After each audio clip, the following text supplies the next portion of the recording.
படைப்பு தொழிலுக்கு உதவியாக 7 சப்த ரிஷிகளை படைத்தார் பிரம்மா. முதல் மகரிஷி மரிஷிக்கு மகனாக பிறந்தார் கசியப்பர்.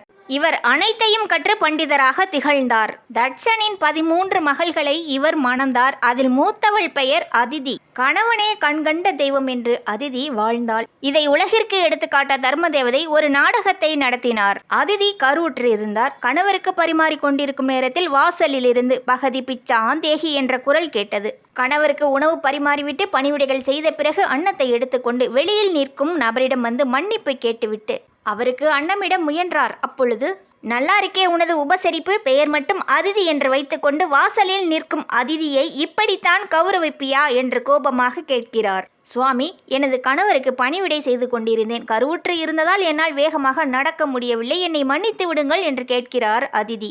உன் கணவரும் வயிற்றில் இருக்கும் கருவும் உனக்கு முக்கியம். உன் வீடு தேடி வந்து வாசலில் நிற்கும் என்னை